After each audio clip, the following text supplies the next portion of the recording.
तो आइए इस बेहतरीन लर्निंग जर्नी की शुरुआत करते हैं इस पहले चैप्टर से। Rich dad poor dad Robert Kiyosaki के अनुसार वे कहते हैं, मेरे दो डैडी थे, एक अमीर और दूसरे गरीब। एक बहुत पढ़े लिखे थे और समझदार थे।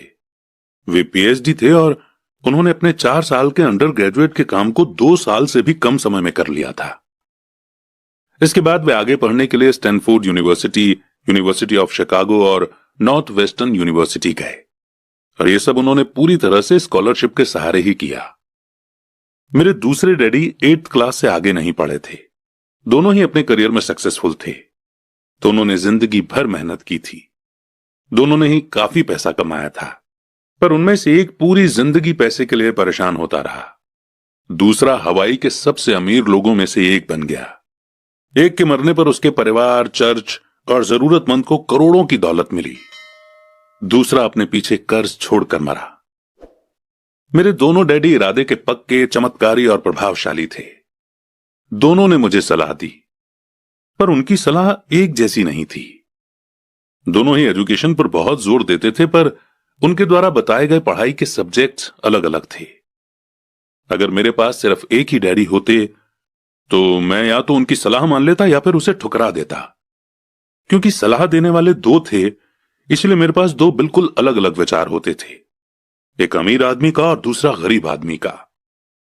किसी भी एक विचार को सीधे सीधे मान लेने या न मानने के बजाय मैं उनकी सलाह पर काफी सोचा करता था, उनकी तुलना करता था और फिर खुद के लिए फैसला किया करता था।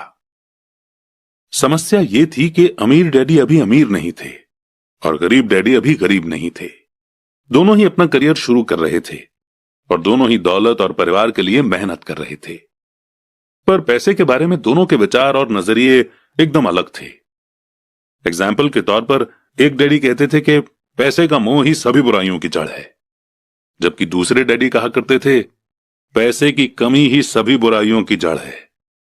जब मैं छोटा था तो मुझे दोनों डैडियों की अलग अलग सलाह से दिक्कत होती थी। एक अच्छा बच्चा होने के नाते मैं दोनों की बातें सुनना चाहता था। परेशानी यह थी कि दोनों एक जैसी बातें नहीं कहते थे। उनके विचारों में जमीन आसमान का फर्क था, खासकर पैसे के मामले में। मैं काफी लंबे समय तक यह सोचा करता कि उनमें से किसने क्या कहा और क्यों कहा और उसका नतीजा क्या होगा। मेरा बहुत सा समय सोच विचार में ही गुजर जाता था। मैं खुद से बार बार इस तरह के सवाल पूछा करता, उन्होंने ऐसा क्यों कहा? और फिर दूसरे डैडी की कही हुई बातों के बारे में भी इस तरह के सवाल पूछता। काश मैं ये बोल सकता कि हां वे बिल्कुल सही हैं, मैं उनकी बातों से पूरी तरह से सहमत हूं, या ये कहकर मैं सीधे उनकी बात ठुकरा सकता था, बुढ़े को यह नहीं पता कि वो क्या कह रहा है। अब क्योंकि दोनों ही मुझे प्यारे थे, इसलिए मुझे खुद के लिए सोचने पर मजबूर होना पड़ा। इस तरह सोचना मेरी आदत बन गई, जो आगे चलकर मेरे लिए बहुत फायदेमंद साबित हुई। अगर मैं एक ही तरह से सोच पाता तो यह मेरे लिए इतना फायदेमंद नहीं होता। पैसों का सब्जेक्ट स्कूल में नहीं बल्कि घर पर पढ़ाया जाता है। शायद इसीलिए अमीर लोग और ज्यादा अमीर होते जाते हैं, जबकि गरीब और ज्यादा गरीब होते जाते हैं, और मिडिल क्लास कर्ज में डूबा रहता है। हम में से ज्यादातर लोग पैसे के बारे में अपने माता पिता से सीखते हैं। कोई गरीब पिता अपने बच्चों को पैसे के बारे में क्या सिखा सकता है? वो सिर्फ इतना ही कह सकता है कि स्कूल जाओ और मेहनत से पढ़ो। हो सकता है वो बच्चा अच्छे नंबरों से कॉलेज की पढ़ाई पूरी कर ले, फिर भी पैसे के मामले में उसकी मानसिकता और उसके सोचने का ढंग एक गरीब आदमी जैसा ही बना रहेगा। ये सब उसने तब सीखा था जब वो छोटा बच्चा था। पैसों का टॉपिक स्कूलों में नहीं पढ़ाया जाता।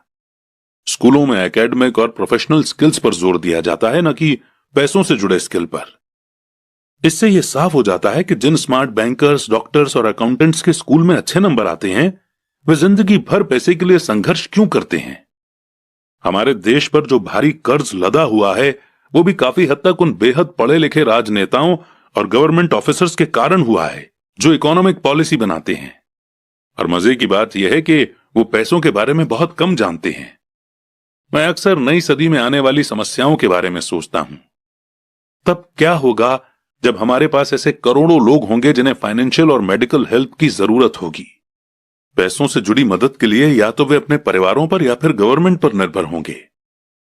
क्या होगा जब मेडिकेयर और सोशल सिक्योरिटी के पास का पैसा खत्म हो जाएगा? किस तरह कोई देश तरक्की कर पाएगा अगर पैसे के बारे में पढ़ाई की जिम्मेदारी माता पिता के ऊपर छोड़ दी जाएगी, जिनमें से ज्यादातर गरीब हैं या गरीब होंगे? क्योंकि मेरे पास दो प्रभावशाली डैडी थे, इसलिए मैंने दोनों से ही सीखा। मुझे दोनों की सलाह पर सोचना पड़ता था। इस तरह से सोचते सोचते मैंने यह भी जान लिया कि किसी इंसान के विचार उसकी जिंदगी पर कितना जबरदस्त असर डाल सकते हैं।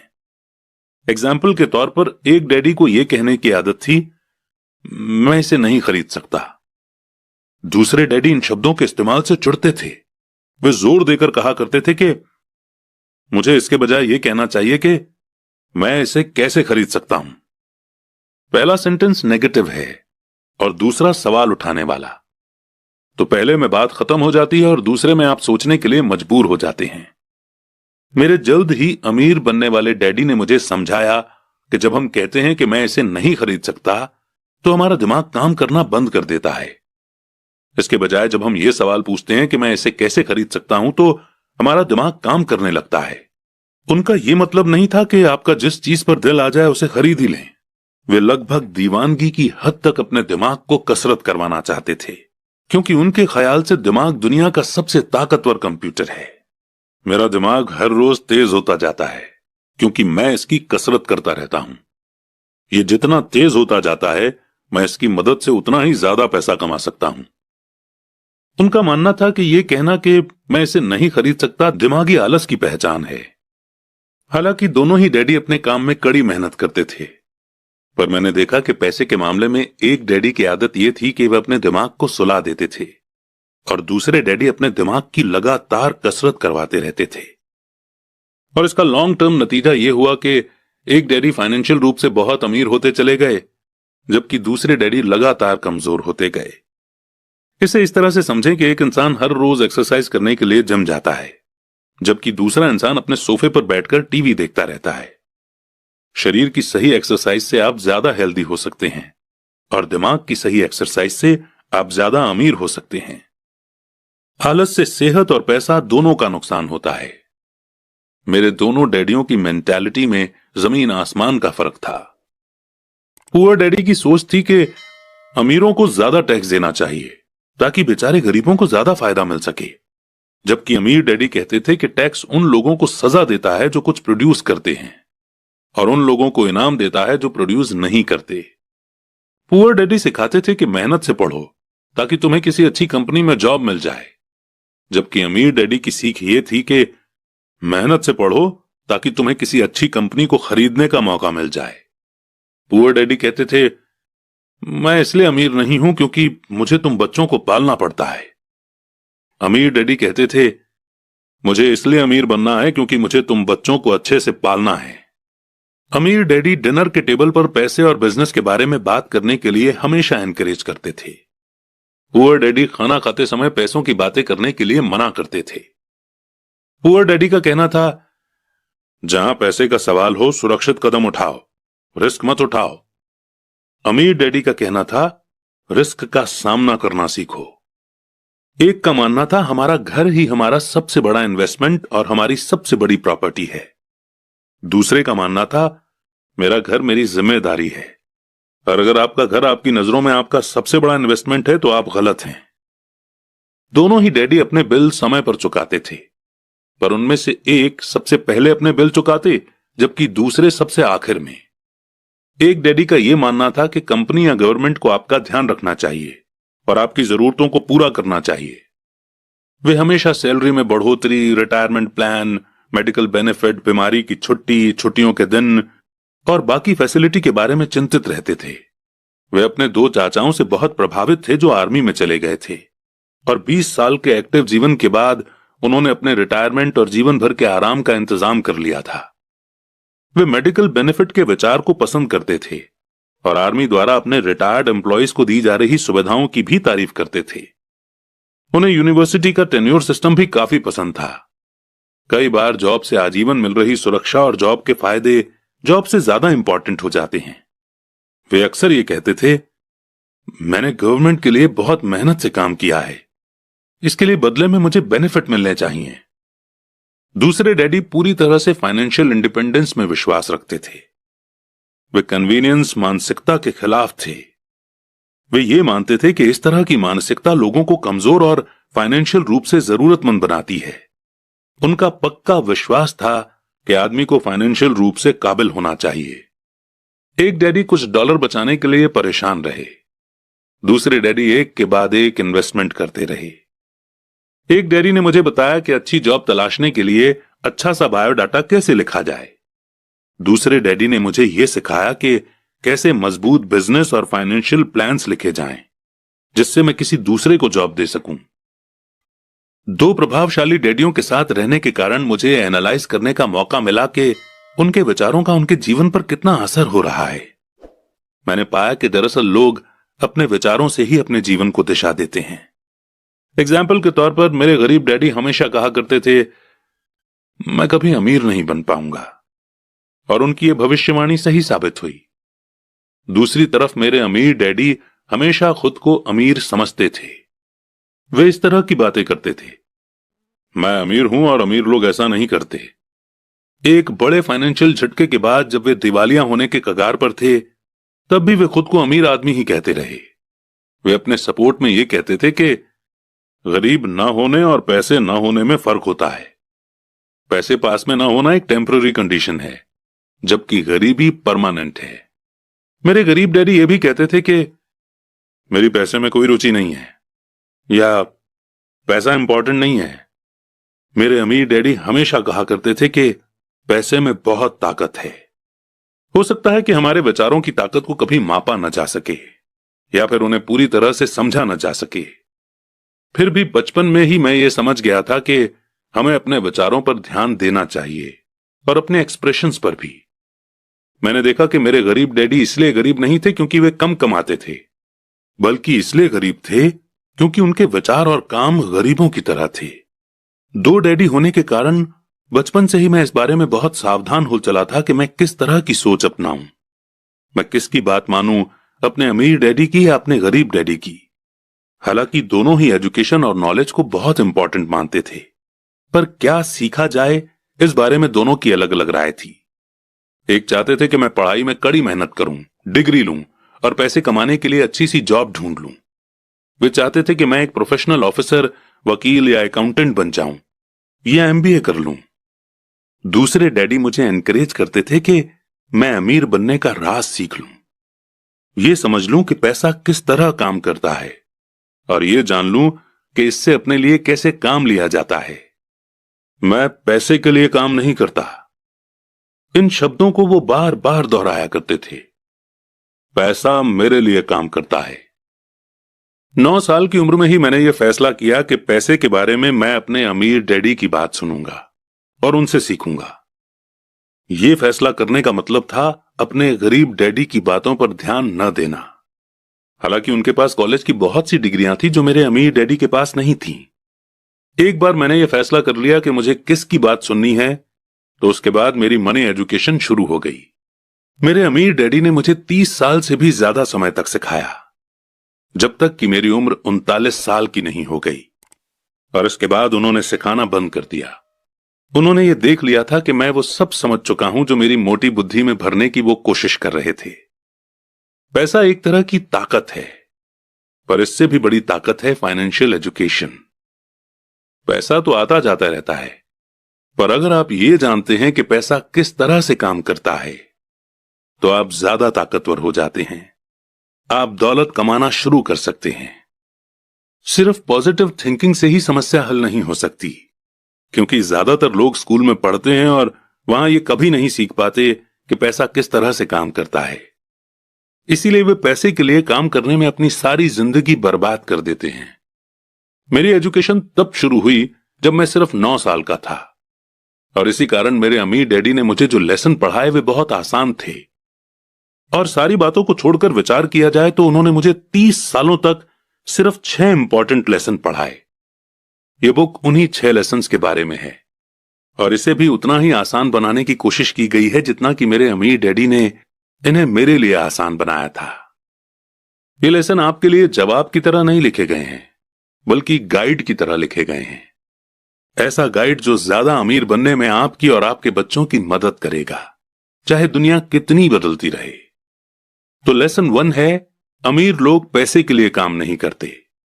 लेसन 2, पैसे की समझ क्यों सिखाई जानी चाहिए।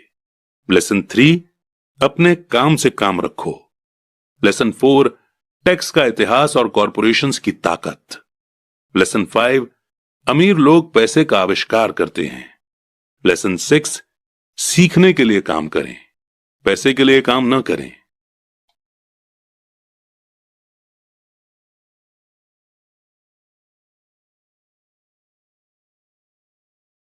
शुरुआत करते हैं चैप्टर 2 की, जिसमें हम सीखेंगे लेसन 1, अमीर लोग पैसे के लिए काम नहीं करते।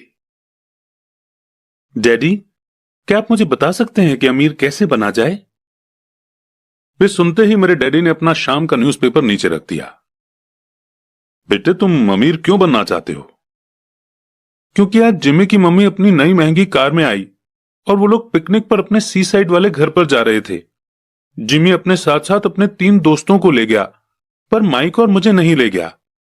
उसने हमसे ये कहा कि वो हमें इसलिए नहीं ले जाएगा क्योंकि हम लोग गरीब बच्चे थे। उसने ऐसा कहा? डैडी ने आश्चर्य से पूछा। हां, बिल्कुल ऐसा ही कहा, मैंने दर्द भरी आवाज में कहा। डैडी ने अपना सिर हिलाया, नाक तक चश्मे को चढ़ाया और फिर न्यूज़पेपर पढ़ने लगे। मैं उनके जवाब का इंतजार करता रहा।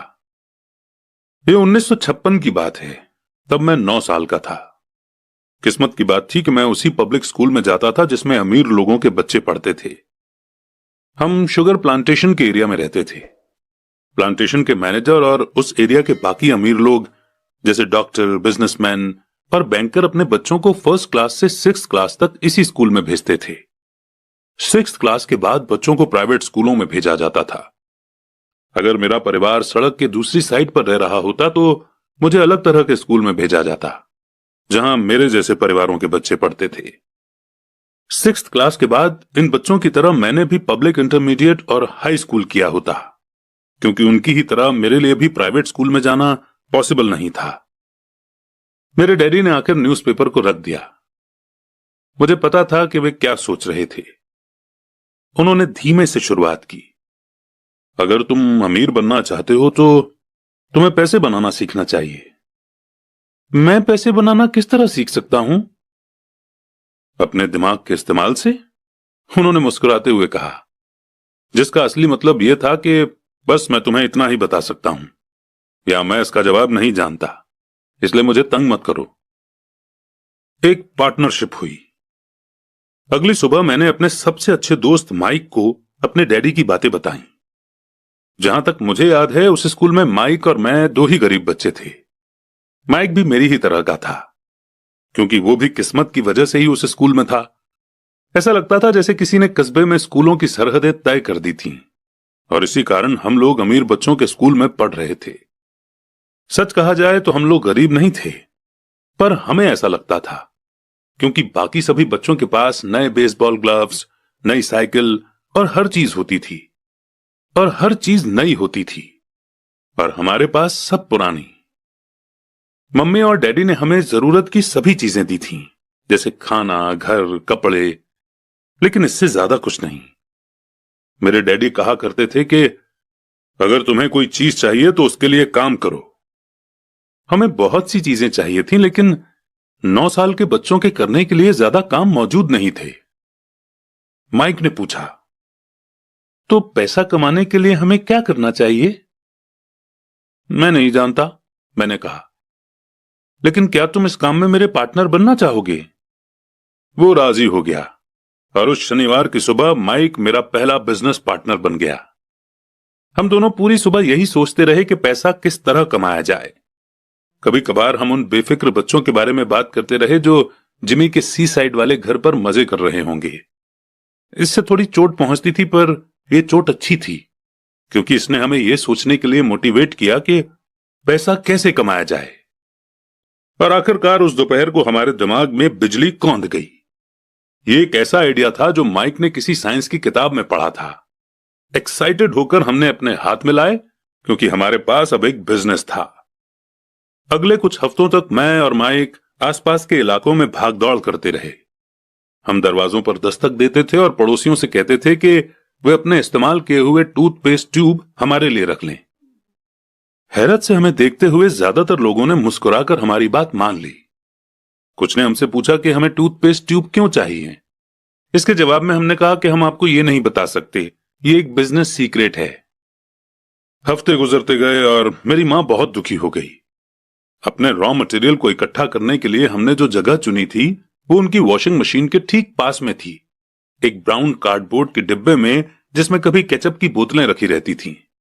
आज वहां पर हमारी और पड़ोसियों के टूथपेस्ट की इस्तेमाल की हुई ट्यूब्स पड़ी थीं। आखिर एक दिन मां के सब्र का बांध टूट गया। पड़ोसियों के मुड़े तुड़े और इस्तेमाल किए हुए टूथपेस्ट ट्यूब्स को देखते देखते वो ऊब गई थीं। उन्होंने पूछा, तुम लोग क्या कर रहे हो? और मैं ये नहीं सुनना चाहती कि एक बिजनेस सीक्रेट है। इस कचरे को साफ कर दो या मैं इसे उठाकर बाहर फेंक देती हूं। माइक और मैंने उनके हाथ पैर जोड़े और उन्हें यह बताया कि जल्दी ही हमारा काफी रॉ मटेरियल जमा हो जाएगा और फिर हम प्रोडक्शन शुरू कर देंगे। हमने उन्हें बताया कि हम कुछ पड़ोसियों का इंतजार कर रहे थे ताकि वे अपने टूथपेस्ट के ट्यूब खत्म कर लें। मां ने हमें एक हफ्ते की मोहलत और दे दी। प्रोडक्शन शुरू होने की तारीख करीब आ गई थी। प्रेशर बढ़ चुका था। हमारे वेयरहाउस के मालिक यानी मेरी मां ने हमारी पहली पार्टनरशिप कंपनी को जगह खाली करने का नोटिस थमा दिया था। अब माइक का काम यह था कि वो पड़ोसियों को अपने टूथपेस्ट जल्दी खत्म करने के लिए कहे और साथ में यह भी कह दे कि दांत के डॉक्टर्स ने कहा है कि दिन में कई बार ब्रश करना चाहिए। मैं प्रोडक्शन के प्रोसेस को ठीक ठाक करने में जुट गया। एक दिन मेरे डैडी अपने एक दोस्त के साथ कार में बैठकर जब घर आए तो वो शॉक्ड हो गए जब उन्होंने वहां 9 साल के 2 बच्चों को प्रोडक्शन प्रोसेस में पूरे स्पीड से जुटे हुए देखा। हर जगह बारीक सफेद पाउडर बिखरा हुआ था। एक लंबी मेज पर स्कूल से लाए गए दूध के छोटे कार्टन थे और हमारे परिवार की ग्रिल लाल दहकते कोयलों के साथ मैक्सिमम हीट पर जल रही थी। डैडी सावधानी से चलकर हमारे करीब आए क्योंकि हमारे प्रोडक्शन प्रोसेस ने उनके घर पर कब्जा कर लिया था, इसलिए उन्हें कार बाहर ही खड़ी करनी पड़ी। और जब वे और उनके दोस्त पास आए तो उन्होंने कोयलों के ऊपर रखा एक स्टील का बर्तन देखा जिसमें टूथपेस्ट के ट्यूब पिघल रहे थे। अब आप सोचेंगे कि टूथपेस्ट ट्यूब्स को हम क्यों पिघला रहे थे। एक्चुअली उन दिनों टूथपेस्ट प्लास्टिक के ट्यूब्स में नहीं आते थे। ट्यूब्स शीशे यानी कि लीड के बने होते थे। एक बार पेंट जल जाने पर हम ट्यूब्स को स्टील के बर्तन में डाल देते थे ताकि वो पिघलकर लिक्विड फॉर्म में आ सके। इस पिघले हुए लीड को हम छोटे छोटे छेद वाले दूध के कार्टन्स में डाल रहे थे। दूध के इन कार्टनों में प्लास्टर ऑफ पेरिस भरा था। हर तरफ फैला सफेद पाउडर प्लास्टर ही था जिसमें हमने पानी मिलाया था। जल्दबाजी में मैंने उसके बैग को गिरा दिया था और पूरी जमीन ऐसे लग रही थी जैसे वहां अभी अभी बर्फ का तूफान आया हो। दूध के कार्टन बाहरी बक्से थे जिसके अंदर प्लास्टर ऑफ पेरिस के सांचे यानी कि मोल्ड थे। मेरे डैडी और उनके दोस्त हमें देखते रहे और हम पिघले हुए लीड को प्लास्टर ऑफ पेरिस के क्यूब के ऊपर छोटे से छेद में डालते रहे। संभल कर, मेरे डैडी ने कहा। मैंने बिना सिर उठाए हामी भर दी। आखिरकार जब शीशे को डालने का काम खत्म हो गया तो मैंने स्टील के बर्तन को नीचे रख दिया और फिर अपने डैडी की तरफ देखकर मुस्कुराया। उन्होंने हल्की सी मुस्कान के साथ पूछा, तुम लोग क्या कर रहे हो? हम वही कर रहे हैं जो आपने बताया था। हम अमीर बनने जा रहे हैं। हां, माइक ने सिर को हिलाते हुए और मुस्कुराते हुए कहा। हम दोनों पार्टनर हैं। डैडी ने पूछा, और इन प्लास्टर के सांचों में क्या है? देखिए, इसमें एक बहुत अच्छी चीज है। छोटे हथौड़े से मैंने सील को ठोका जिससे बाहरी खोल टूट गया। सावधानी से मैंने ऊपर के आधे प्लास्टर को हटाया और जिंक का एक सिक्का बाहर गिर गया। हे भगवान, तो तुम लोग जिंक के सिक्के बना रहे थे? मेरे डैडी ने कहा। बिल्कुल सही, माइक ने कहा। हम वही कर रहे थे जैसा आपने हमसे कहा था। हम पैसा बना रहे थे। मेरे डैडी के दोस्त जोर से हंसने लगे। मेरे डैडी भी मुस्कुराए और उन्होंने अपना सिर हिलाया। उनके सामने आग और टूथपेस्ट की ट्यूब्स के बक्से के साथ सफेद धूल में लिपटे हुए 2 बच्चे खड़े थे जो इस कान से उस कान तक खुलकर मुस्कुरा रहे थे। उन्होंने हमसे कहा कि हम सब कुछ छोड़कर उनके साथ चलें।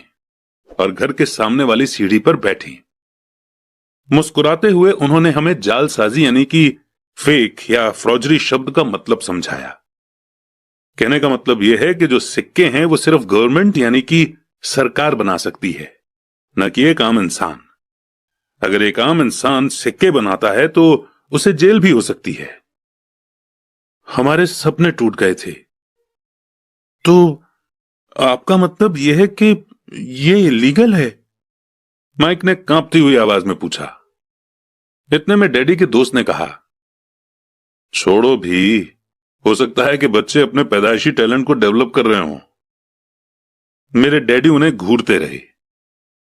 हां, यह इलीगल है, डैडी ने नरमी से कहा, पर तुम लोगों ने यह साबित कर दिया है कि तुम में बहुत ज्यादा क्रिएटिविटी और ओरिजिनल आइडिया हैं। इसी तरह आगे बढ़ते रहो, मुझे तुम पर गर्व है। निराश होकर माइक और मैं तकरीबन 20 मिनट तक चुपचाप अपना सिर पकड़कर बैठे रहे। इसके बाद हमने सारा घर साफ करना शुरू किया। पहले ही दिन हमारा बिजनेस चौपट हो गया था। पाउडर साफ करते हुए मैंने माइक की ओर देखा और कहा, मुझे लगता है जिमी और उसके दोस्त ठीक कहते हैं, हम सचमुच गरीब हैं। जब मैंने ये कहा तब डैडी बस जाने ही वाले थे। उन्होंने कहा, बच्चों, तुम गरीब तभी कहलाओगे जब तुम लोग हार मान लोगे। सबसे इंपॉर्टेंट चीज यह है कि तुमने कुछ किया। ज्यादातर लोग सिर्फ अमीर बनने के बारे में बातें करते रहते हैं और उसके सपने देखते रहते हैं। तुमने कुछ किया है। मुझे तुम दोनों पर गर्व है। मैं एक बार फिर से यही कहूंगा, आगे बढ़ते चलो, हार मत मानो। माइक और मैं खामोश खड़े रहे। ये शब्द सुनने में अच्छे थे, पर हमें यह नहीं पता था कि हमें क्या करना चाहिए। तो ऐसा क्यों है डैडी, क्या आप अमीर नहीं हैं? मैंने पूछा। क्योंकि मैंने एक स्कूल टीचर बनने का फैसला किया था। स्कूल के टीचर अमीर बनने के बारे में नहीं सोचते, हम सिर्फ पढ़ाना पसंद करते हैं। काश कि मैं तुम लोगों की मदद कर सकता, पर हकीकत में मैं ये नहीं जानता कि दौलत कैसे कमाई जाती है। माइक और मैं पलटे और अपने सफाई अभियान में जुट गए। डैडी ने कहा, हां, अगर तुम लोग ये सीखना ही चाहते हो कि अमीर कैसे बना जाता है तो मुझसे मत पूछो। माइक, तुम अपने डैडी से ये सवाल पूछो। मेरे डैडी? माइक ने हैरानी से कहा। हां, तुम्हारे डैडी। मेरे डैडी ने मुस्कुराकर कहा, तुम्हारे डैडी और मेरा बैंकर एक ही है और वो तुम्हारे डैडी की बहुत तारीफ करता है। उसने मुझे कई बार यह बताया है कि पैसा बनाने में तुम्हारे डैडी का कोई जवाब नहीं। मेरे डैडी? माइक ने एक बार फिर से हैरानी से पूछा। फिर ऐसा क्यों है कि स्कूल के अमीर बच्चों की तरह हमारे पास शानदार कार और आलीशान बंगला नहीं है? शानदार कार और आलीशान बंगले के होने का मतलब यह नहीं होता कि आप पक्के रूप से अमीर हैं या आप पैसा बनाने की कला जानते हैं, डैडी ने जवाब दिया। जिमी के डैडी शुगर प्लांटेशन में काम करते हैं। उनमें और मुझ में ज्यादा फर्क नहीं है। वे एक कंपनी के लिए काम करते हैं और मैं गवर्नमेंट के लिए। कंपनी उन्हें कार खरीद कर दे देती है। इस समय चीनी की कंपनियां फाइनेंशियल प्रॉब्लम्स में फंसी हुई हैं और जिमी के डैडी के पास जल्दी ही कुछ नहीं बचेगा। तुम्हारे डैडी अलग हैं माइक। ऐसा लगता है कि वे एक एम्पायर बनाने जा रहे हैं और मेरा अंदाज है कि कुछ ही सालों में वे बहुत अमीर बन जाएंगे।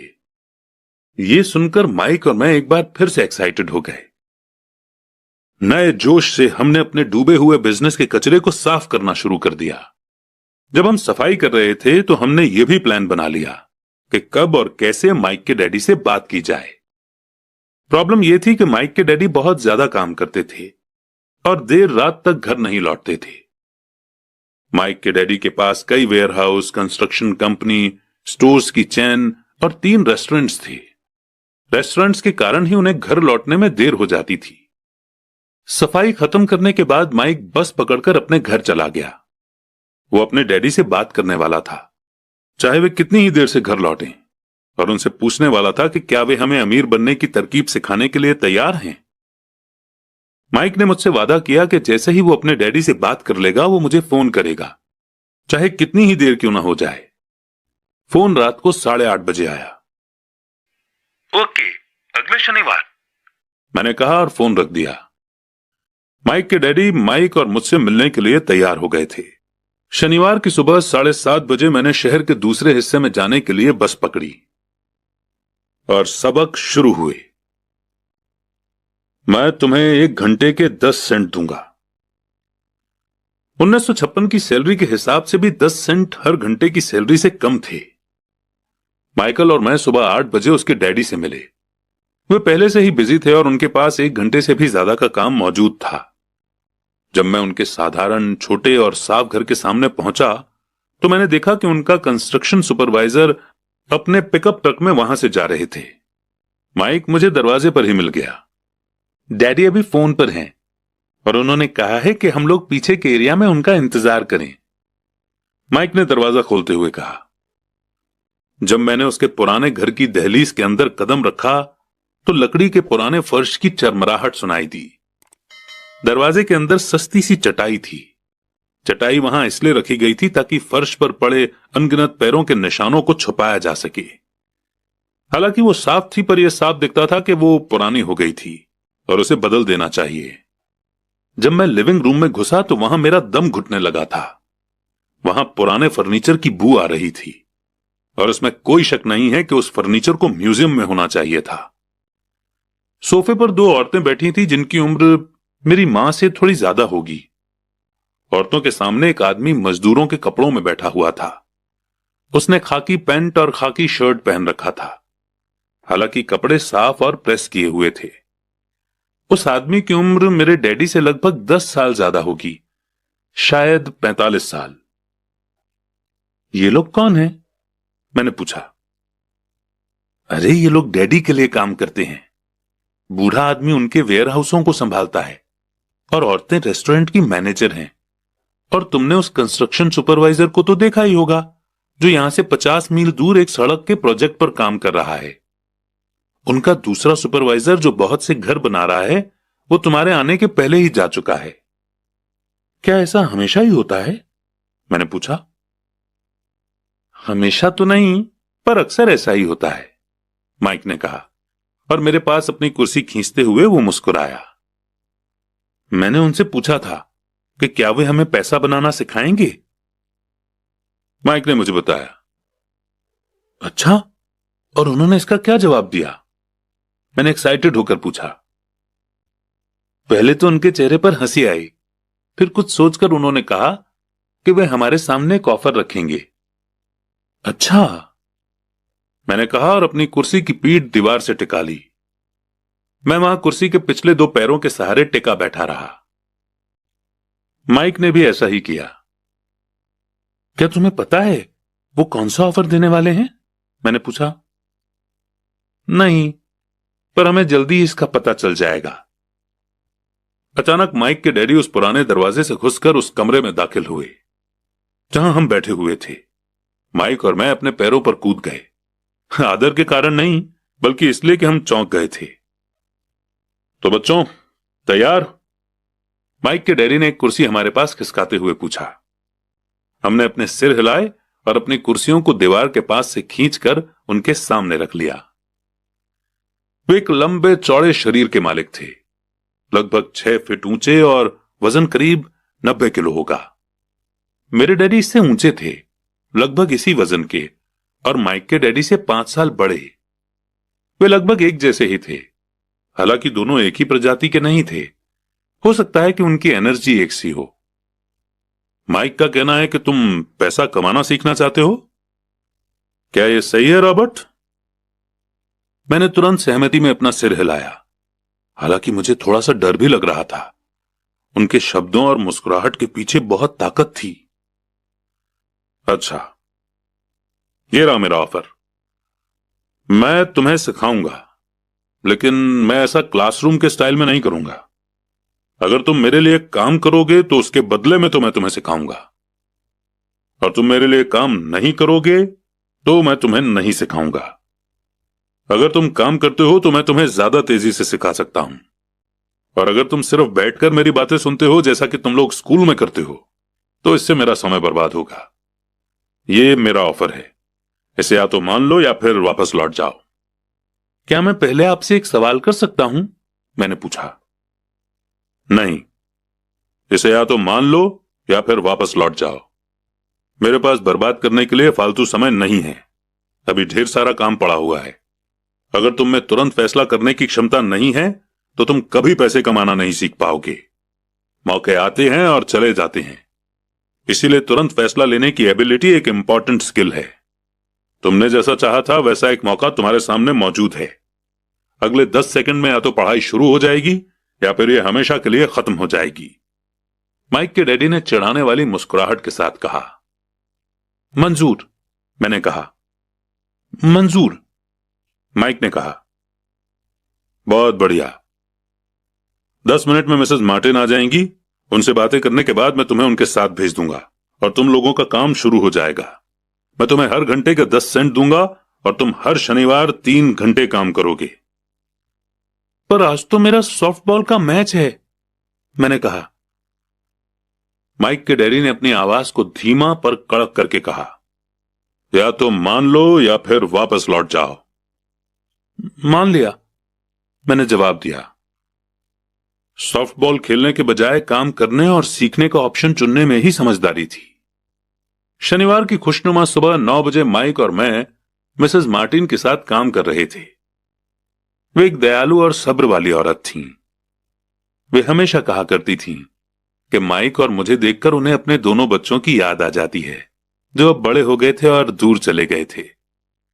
हालांकि वे दयालु थी पर वे कड़ी मेहनत में विश्वास करती थीं और इसलिए वे हमेशा काम करती रहती थीं। वे बहुत कड़क मैनेजर थीं। हम 3 घंटे तक डब्बों को सेल्फ पर से उतारते थे, उनकी धूल साफ करते थे और फिर उन्हें वापस वहीं पर रख देते थे। ये बड़ी मेहनत का काम था और बोरियत भरा भी। माइक के डैडी को मैं अपना अमीर डैडी कहता हूं।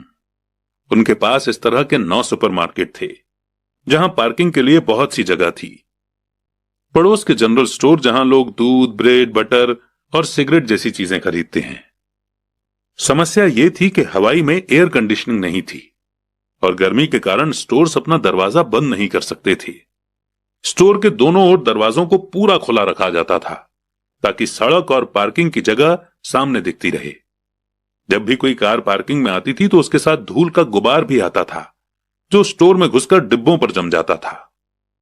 इसीलिए हम लोगों की नौकरी तभी तक चलती जब तक कि एयर कंडीशनिंग नहीं हो जाती, क्योंकि उसके बाद दुकान के डिब्बों में धूल नहीं जमती और ना ही हमें उन्हें साफ करने के लिए नौकरी पर रखा जा सकता था। 3 हफ्तों तक माइक और मैं मिसेस मार्टिन के पास जाकर 3 घंटे तक काम करते रहे। दोपहर तक हमारा काम खत्म हो जाता था और वो हम में से हर एक के हाथ में 3 छोटे सिक्के डाल देती थी। उस समय 50 के दशक में भी 9 साल की उम्र में 30 सेंट कमाने में कोई खास खुशी नहीं होती थी। तब कॉमिक्स की कीमत 10 सेंट हुआ करती थी। इसीलिए मैं अपनी कमाई को कॉमिक्स पर खर्च कर देता था और घर लौट जाता था। चौथे हफ्ते के बुधवार तक मैंने काम छोड़ने का मन बना लिया था। मैं सिर्फ इसलिए काम करने को तैयार हुआ था क्योंकि मैं माइक के डैडी से पैसा कमाना सीखना चाहता था। इसलिए मैं 10 सेंट हर घंटे की गुलामी कर रहा था। और सबसे बड़ी बात तो यह थी कि उस पहले शनिवार के बाद से मैंने माइक के डैडी को देखा तक नहीं था। मैं काम छोड़ रहा हूं, मैंने लंच के समय माइक से कहा। स्कूल लंच बड़ा निराशा से भरा हुआ था। स्कूल भी बोरिंग था और अब तो मेरे पास शनिवार भी नहीं थे जिनका मैं इंतजार कर सकूं। पर 30 सेंट के कारण मुझे धक्का पहुंचा था। इस बार माइक मुस्कुराया। तुम किस बात पर हंस रहे हो? मैंने गुस्से और चिढ़ते हुए पूछा। डैडी ने कहा था कि ऐसा ही होगा। उन्होंने कहा था कि जब तुम काम छोड़ने का फैसला कर लो तब वे तुमसे मिलना चाहेंगे। क्या? मैंने गुस्से में पूछा। क्या वो मेरे बोर हो जाने का इंतजार कर रहे थे? कुछ कुछ, माइक ने कहा। मेरे डैडी जरा अलग किस्म के हैं। उनका सिखाने का तरीका तुम्हारे डैडी के पढ़ाने के तरीके से बिल्कुल अलग है। तुम्हारे मम्मी डैडी बहुत बातें करते हैं, दूसरी तरफ मेरे डैडी बहुत कम बोलते हैं। तुम सिर्फ इस शनिवार तक इंतजार कर लो, मैं उन्हें बता दूंगा कि तुमने काम छोड़ने का फैसला कर लिया है। इसका मतलब यह है कि मेरे साथ नाटक खेला गया है? नहीं, ऐसा नहीं हुआ है। पर शायद हो सकता है। डैडी शनिवार को इसके बारे में समझाएंगे। शनिवार को लाइन में लगकर इंतजार करते हुए मैं उनका सामना करने के लिए तैयार था। यहां तक कि मेरे असली डैडी भी उनसे नाराज थे। मेरे असली डैडी, जिन्हें मैं गरीब डैडी कहता हूं, ये मानते थे कि अमीर डैडी चाइल्ड लेबर कानून को तोड़ रहे थे और इस पूरे मामले की जांच होनी चाहिए। मेरे पढ़े लिखे गरीब डैडी ने मुझसे यह कहा कि मैं सही सैलरी मांगूं, हर घंटे के कम से कम 25 सेंट। मेरे गरीब डैडी ने मुझसे कहा कि अगर मेरी सैलरी नहीं बढ़ती तो मुझे तुरंत जॉब छोड़ देनी चाहिए, और वैसे भी तुम्हें उस घटिया काम की कोई जरूरत नहीं है, मेरे गरीब डैडी ने झल्लाकर कहा। शनिवार को सुबह 8 बजे मैं एक बार फिर माइक के घर उसी पुराने दरवाजे से अंदर घुस रहा था। कुर्सी पर बैठो और लाइन में इंतजार करो, माइक के डैडी ने मेरे घुसते ही कहा। फिर वे अंदर जाकर अपने छोटे से ऑफिस में बैठ गए जो बेडरूम के पास था। मैंने कमरे में चारों तरफ देखा पर मुझे माइक नहीं दिखा। अजीब सा महसूस करते हुए मैं उन्हीं दोनों औरतों के बगल में बैठ गया जो मुझे 4 हफ्ते पहले वहीं पर मिली थी। वे मुस्कुराईं और सोफे पर थोड़ी सी खिसक गईं ताकि मैं भी बैठ सकूं। 45 मिनट गुजर गए थे और मैं उबल रहा था। दोनों औरतें उनसे मिलकर तकरीबन 30 मिनट पहले वहां से जा चुकी थीं। एक बूढ़ा सा आदमी वहां 20 मिनट तक बैठा और फिर वो भी चला गया। घर खाली था और हवाई में खुशनुमा सुबह को मैं सीलन भरे अंधेरे लिविंग रूम में बैठा हुआ था और इस बात का इंतजार कर रहा था कि एक लालची और बच्चों का शोषण करने वाला आदमी मुझसे बातें करे। मैं सुन सकता था कि वो फोन पर बातें कर रहे थे, ऑफिस में इधर उधर के काम कर रहे थे और मुझे नजरअंदाज कर रहे थे। मेरी इच्छा तो यह हो रही थी कि मैं उस घमंडी आदमी से बिना मिले ही घर लौट जाऊं, पर किसी वजह से मैं रुक गया। आखिर 15 मिनट के बाद ठीक 9 बजे अमीर डैडी अपने ऑफिस से बाहर निकले। बिना कुछ कहे उन्होंने हाथ से मुझे इशारा किया कि मैं उनके ऑफिस में आ जाऊं। अमीर डैडी ने अपनी ऑफिस कुर्सी पर बैठते हुए कहा, या तो तुम्हारी सैलरी बढ़ाई जाए या तुम काम छोड़ रहे हो, है ना? हां, डील के मुताबिक आप अपनी शर्त पूरी नहीं कर रहे हैं, मैंने लगभग आंसुओं से भीगी हुई आवाज में कहा। 9 साल के बच्चे के लिए एक बड़े आदमी का सामना करना बहुत ज्यादा डरावना था। आपने कहा था कि अगर मैं आपके लिए काम करूंगा तो मुझे आप पैसा कमाना सिखाएंगे। अपनी तरफ से मैंने आपके लिए काम किया है, मैंने कड़ी मेहनत की है। इस काम के लिए मैंने अपने बेसबॉल गेम की भी कुर्बानी दी है और अब आप अपने वादे से मुकर रहे हैं। आपने मुझे कुछ भी नहीं सिखाया है। आप धोखेबाज हैं, जैसा शहर के सभी लोग कहते हैं। आप लालची हैं, आप सिर्फ पैसा कमाना चाहते हैं और अपने एम्प्लॉयज का बिल्कुल ध्यान नहीं रखते।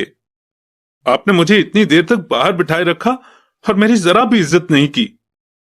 मैं एक छोटा सा बच्चा हूं और आपको मेरे साथ इससे बेहतर बर्ताव करना चाहिए था। अमीर डैडी अपनी कुर्सी पर पीछे झुक गए। अपने हाथों को ठुड्डी तक लाकर उन्होंने मुझे घूरा। ऐसा लग रहा था जैसे वो मुझे एनालाइज कर रहे थे। बुरा नहीं है। 1 महीने से भी कम समय में तुम वही भाषा बोल रहे हो जो मेरे ज्यादातर एम्प्लॉय बोलते हैं। क्या? मैंने पूछा। मैं समझ नहीं पा रहा था कि वे क्या कह रहे थे और इसलिए मैंने अपना दुखड़ा रोना चालू रखा। मुझे लगता था कि आप अपने वादे पर कायम रहेंगे और मुझे कुछ सिखाएंगे। इसके बजाय आप तो मुझ पर अत्याचार करना चाहते हैं। यह तो जुल्म है, सरासर जुल्म।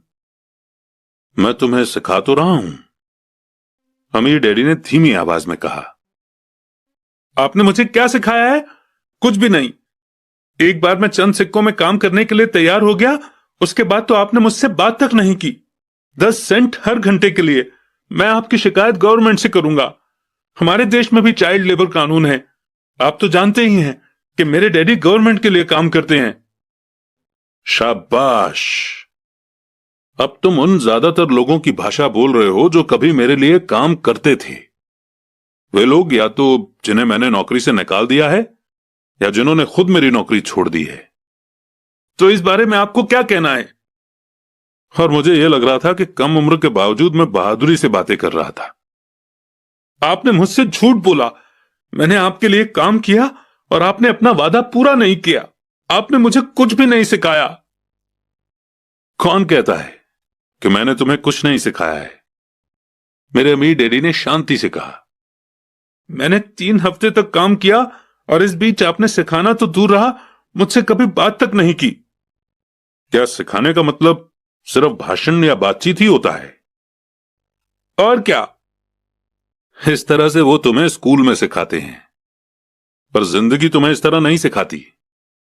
और मेरा मानना यह है कि जिंदगी सबसे बढ़िया टीचर होती है। ज्यादातर वक्त जिंदगी आपसे बातें नहीं करती, ये एक तरह से आपको धक्का देती है। हर धक्के के जरिए जिंदगी आपसे कहती है, जाग जाओ, मैं तुम्हें कुछ सिखाना चाहती हूं। यह आदमी कैसी बेसिर पैर की बातें कर रहा है? मैंने अपने आप से पूछा। जिंदगी अगर मुझे धक्का देती है तो इसका मतलब कि जिंदगी मुझसे बातें करती है। अब मैं जान चुका था कि मुझे यह काम तुरंत छोड़ देना चाहिए। मैं किसी ऐसे आदमी से बातें कर रहा था जो पागल था और जिसे ताले में बंद रखे जाने की जरूरत थी। अगर तुम जिंदगी के सबक सीखते हो तो इससे तुम्हें बहुत फायदा होगा। अगर तुम ऐसा नहीं करते हो तो जिंदगी तुम्हें लगातार धक्के देती रहेगी। लोग 2 चीजें करते हैं। कुछ लोग जिंदगी के धक्कों को सहन करते चले जाते हैं, बाकी लोग गुस्सा हो जाते हैं। वो बाकी लोगों से गुस्सा होने लगते हैं, जैसे कि अपने बॉस से, अपने काम से, अपनी पत्नी या पति से। वो ये नहीं जानते कि जिंदगी उन्हें धक्का दे रही है। मैं नहीं जानता था कि वो किस बारे में बात कर रहे थे। जिंदगी हम सबको धक्के मारती है। कुछ लोग हार मान लेते हैं, बाकी के लोग लड़ते हैं। कुछ लोग सबक सीख लेते हैं और आगे बढ़ जाते हैं। वे जिंदगी के धक्कों का स्वागत करते हैं। इन गिने चुने लोगों के लिए इसका मतलब यह होता है कि उन्हें कुछ नया सीखना चाहिए। वे सीखते हैं और आगे बढ़ जाते हैं। ज्यादातर लोग छोड़ देते हैं और कुछ लोग तुम्हारी तरह लड़ते भी हैं। अमीर डैडी खड़े हो गए और उन्होंने टूटी फूटी खिड़की को बंद कर दिया। अगर तुम ये सबक सीख लेते हो तो तुम एक समझदार, अमीर और सुखी नौजवान बन सकते हो। अगर तुम ये नहीं सीखते हो तो तुम जिंदगी भर अपनी समस्याओं के लिए अपनी नौकरी, कम सैलरी या अपने बॉस को कोसते रहोगे। तुम हमेशा ऐसे बड़े मौकों की उम्मीद करते रहोगे जो आए और तुम्हारी फाइनेंशियल प्रॉब्लम को सुलझा दें। अमीर डैडी ने मेरी तरफ देखा कि क्या मैं अब भी उनकी बात सुन रहा हूं। उनकी आंखें मेरी आंखों से मिली। हम एक दूसरे की तरफ देखते रहे और हमारी आंखों के बीच बातचीत की धाराएं बहने लगीं। आखिर जब मैं उनकी बात का मतलब समझ गया तो मैंने अपनी नजरें झुका ली। मैं जान गया था कि वे सही थे। मैं उन्हें दोषी ठहरा रहा था, जबकि सीखने की जिद मेरी ही थी। मैं फालतू में ही लड़ रहा था। अमीर डैडी ने आगे कहा, अगर आप इस तरह के आदमी हैं जिसमें हिम्मत नहीं है तो आप जिंदगी की हर प्रॉब्लम के सामने हार मान जाओगे। अगर आप इस किस्म के आदमी हैं तो आप जिंदगी भर सुरक्षित खेल खेलते रहोगे, सही चीजें करते रहोगे और किसी ऐसे वक्त का इंतजार करते रहोगे जो आने वाला नहीं है, और फिर आप एक बोरिंग बुढ़े की तरह मर जाएंगे। आपके बहुत से दोस्त होंगे जो आपकी सिर्फ इसलिए तारीफ करेंगे क्योंकि आप एक मेहनती और भले आदमी थे। आपने अपनी जिंदगी सेफ गेम खेलने और सही चीजें करने में गुजार दी। पर सच बात तो यह है कि आपने जिंदगी की प्रॉब्लम्स के सामने घुटने टेक दिए थे। आप रिस्क मोल लेने की कल्पना तक से डरते थे। हकीकत में तो आप जीतना चाहते थे, पर आपके लिए हार का डर जीतने के एक्साइटमेंट से ज्यादा ताकतवर साबित हुआ। अंदर से आप और सिर्फ आप जान पाएंगे कि आपने कभी जीतने की कोशिश ही नहीं की। आपने सुरक्षित खेल खेलने का ऑप्शन चुना। हमारी नजरें एक बार फिर मिली। 10 सेकंड तक हम एक दूसरे की तरफ देखते रहे और एक बार फिर मैंने तभी नजरें हटाई जब मैं उनकी बात का मतलब समझ गया। आप मुझे धक्का दे रहे थे? मैंने पूछा। कुछ लोग ऐसा कह सकते हैं। अमीर डैडी मुस्कुराए।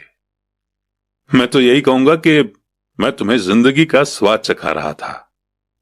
कैसा स्वाद? मैंने पूछा। मैं अब भी गुस्सा था, पर अब मेरी जानने की इच्छा भी जाग गई थी और अब मैं सीखने के लिए भी तैयार था।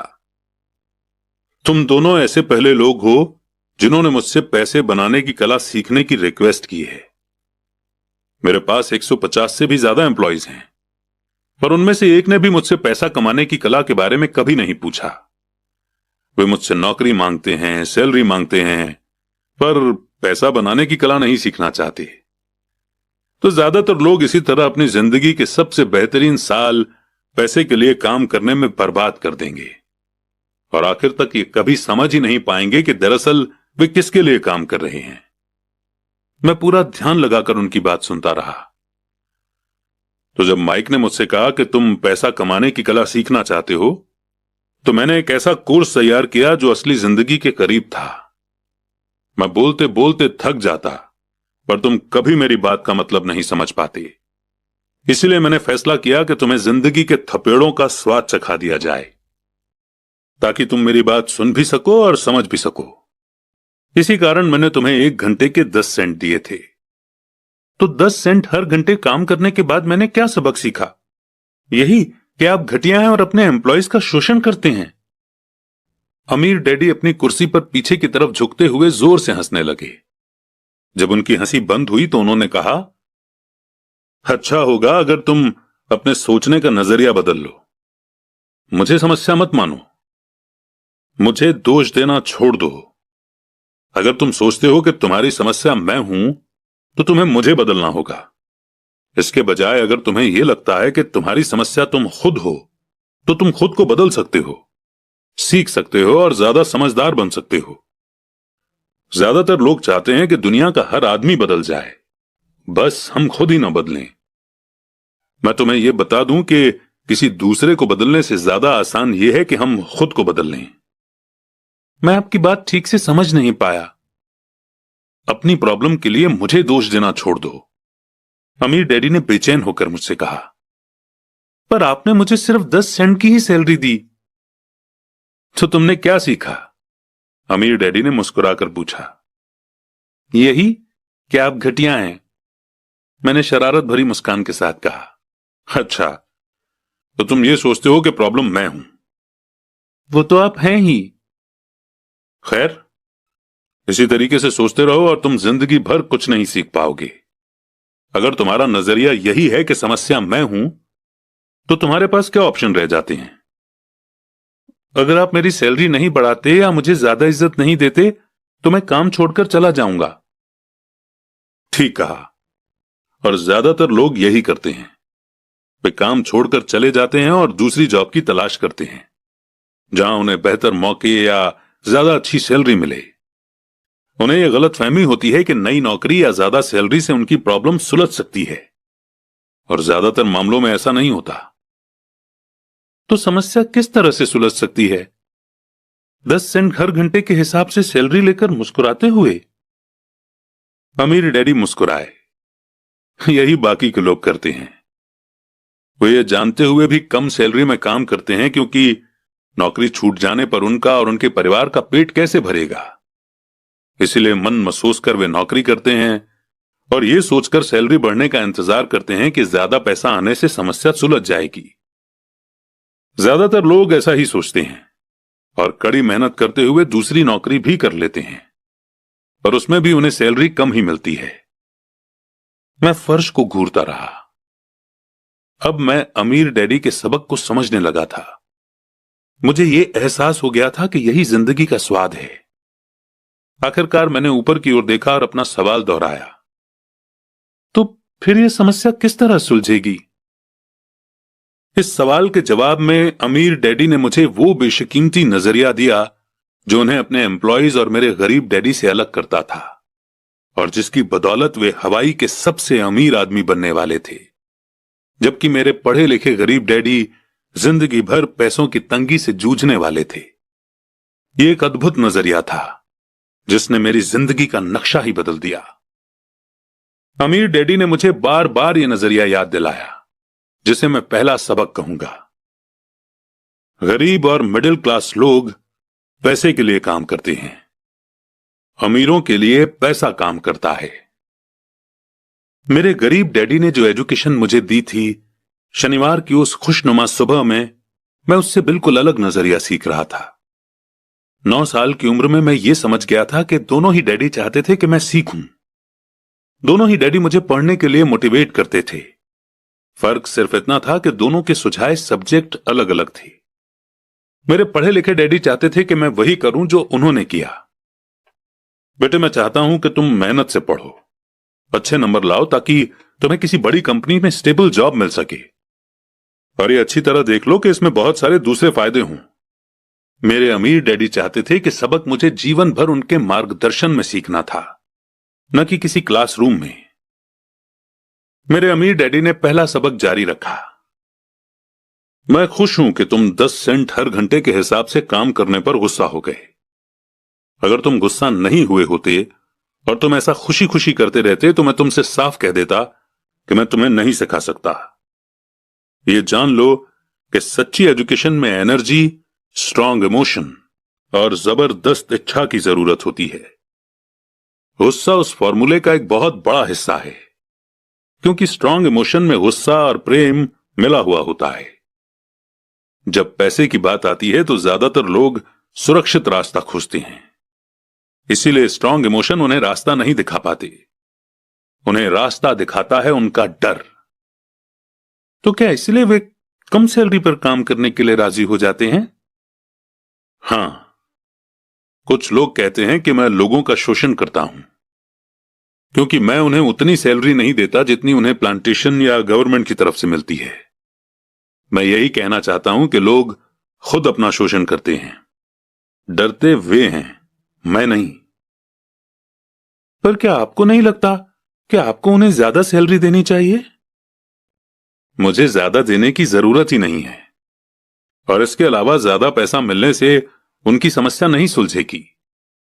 अपने डैडी को ही देख लो, वे बहुत सा पैसा कमाते हैं और फिर भी वे अपने बिल नहीं चुका पाते। दुनिया में ऐसे बहुत से लोग हैं जिन्हें अगर ज्यादा पैसा मिल जाए तो वे ज्यादा कर्ज में डूब जाएंगे। तो इसी कारण आपने मुझे 10 सेंट हर घंटे की सैलरी दी, मैंने मुस्कुराते हुए कहा। यह सबक का हिस्सा था। बिल्कुल सही। देखो, तुम्हारे डैडी स्कूल गए और उन्होंने बहुत बढ़िया एजुकेशन इसलिए हासिल की ताकि उन्हें अच्छी सैलरी वाला जॉब मिल सके, जो उन्हें मिल गई। पर आज भी उनके पास पैसे की तंगी है। ऐसा इसलिए है क्योंकि उन्होंने स्कूल में पैसे के बारे में कुछ भी नहीं सीखा। और सबसे बड़ी बात यह है कि वे पैसे के लिए काम करने में भरोसा करते हैं। और आप नहीं करते? नहीं, सच पूछा जाए तो बिल्कुल नहीं। अगर तुम पैसे के लिए काम करना सीखना चाहते हो तो स्कूल में ही रहो। यह सीखने के लिए उससे बढ़िया जगह कोई नहीं है। पर अगर तुम यह सीखना चाहते हो कि पैसा तुम्हारे लिए किस तरह काम करे, तो यह मैं तुम्हें सिखा सकता हूं, पर तभी जब तुम सीखना चाहो। क्या हर कोई यह नहीं सीखना चाहता? मैंने पूछा। नहीं, सिर्फ इसलिए क्योंकि पैसे के लिए काम करना ज्यादा आसान है, खासकर तब जब पैसे के बारे में आपकी बेसिक भावना डर हो। मैं समझ नहीं पाया, मैंने त्योरियां चढ़ाकर कहा। उसकी चिंता फिलहाल मत करो। अभी इतना ही समझ लो कि डर के कारण ही ज्यादातर लोग अपनी जॉब कर रहे हैं। अपने बिल ना चुका पाने का डर, जॉब से निकाल दिए जाने का डर, खुद के पास काफी पैसा न होने का डर, एक बार फिर से शुरू करने का डर। यह किसी बिजनेस को सीखने और पैसे के लिए काम करने की कीमत है। ज्यादातर लोग पैसे के गुलाम बन जाते हैं और फिर वे अपने बॉस पर अपनी भड़ास निकालते हैं। तो आपकी नजर में पैसे से अपने लिए काम करवाना एक बिल्कुल अलग मुद्दा है? बिल्कुल, अमीर डैडी ने जवाब दिया, बिल्कुल। शनिवार की उस खुशनुमा सुबह हवाई में हम लोग चुपचाप बैठे रहे। मेरे दोस्त उस समय लिटिल लीग बेसबॉल गेम शुरू कर ही रहे होंगे, पर किसी वजह से मैं खुश था कि मैंने 10 सेंट हर घंटे के हिसाब से काम करने का फैसला किया था। मुझे लगा था कि मैं कुछ ऐसा सीखने जा रहा था जो मेरे दोस्त स्कूल में कभी नहीं सीख पाएंगे। सीखने के लिए तैयार? अमीर डैडी ने पूछा। बिल्कुल, मैंने दांत निकालकर कहा। मैंने अपना वादा निभाया है। मैंने तुम्हें दूर बैठे बैठे भी सिखाया है। 9 साल की उम्र में तुम्हें इस बात का पता चल चुका है कि पैसे के लिए काम करना कैसा होता है। अपने पिछले महीने को 50 सालों से मल्टीप्लाई कर लो और तुम्हें इस बात का अंदाजा हो जाएगा कि ज्यादातर लोगों की जिंदगी किस तरह गुजरती है। मैं समझ नहीं पाया। जब तुम मुझसे मिलने के लिए लाइन में इंतजार कर रहे थे तो तुम्हें कैसा लग रहा था? एक बार नौकरी के लिए और दूसरी बार सैलरी बढ़वाने के लिए। भयानक, मैंने कहा। और तुम्हें तब कैसा लगा था जब मिसेस मार्टिन ने तुम्हारे हाथ में 3 घंटे के काम के लिए 3 सिक्के थमाए थे? मुझे लगा था यह काफी नहीं है। मुझे लग रहा था कि ये कुछ भी नहीं है। मैं निराश हुआ था। और यही ज्यादातर एम्प्लॉइज को लगता है जब वे अपनी सैलरी के चेक को देखते हैं, खासकर तब जब उससे टैक्स और बाकी कटौतियां कर ली जाती हैं। कम से कम तुम्हें तो पूरी सैलरी मिलती थी, उन्हें तो पूरी सैलरी भी नहीं मिलती। आपका मतलब है कि ज्यादातर एम्प्लॉइज को पूरी सैलरी नहीं मिलती है? मैं हैरान था। नहीं, गवर्नमेंट हमेशा अपना हिस्सा पहले ही ले लेती है। गवर्नमेंट ऐसा कैसे करती है? मैंने पूछा। टैक्स। जब आप कमाते हैं तो आप पर टैक्स लगता है, जब आप खर्च करते हैं तो आप पर टैक्स लगता है, जब आप बचाते हैं तो आप पर टैक्स लगता है, और जब आप मर जाते हैं तो भी आप पर टैक्स लगता है। लोग गवर्नमेंट को ऐसा क्यों करने देते हैं? अमीर लोग ऐसा नहीं करने देते, अमीर डैडी ने मुस्कुराकर कहा, पर गरीब और मिडिल क्लास लोग ऐसा करने देते हैं। मैं दावा करता हूं कि मैं तुम्हारे डैडी से ज्यादा कमाता हूं, पर वे ज्यादा टैक्स चुकाते हैं। यह कैसे संभव है? मैंने पूछा। 9 साल का बच्चा इस अजीब आंकड़े को नहीं समझ पा रहा था। कोई आदमी गवर्नमेंट को ऐसा करने की इजाजत कैसे दे सकता है? अमीर डैडी चुपचाप बैठे रहे। मैं समझ गया कि वे चाहते थे कि मैं सुनूं, न कि उनसे फालतू के सवाल करूं।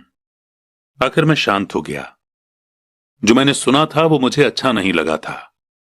मैं जानता था कि मेरे डैडी हमेशा टैक्स का रोना रोते रहते थे, पर दरअसल इस बारे में वो कुछ भी नहीं कर पाते थे।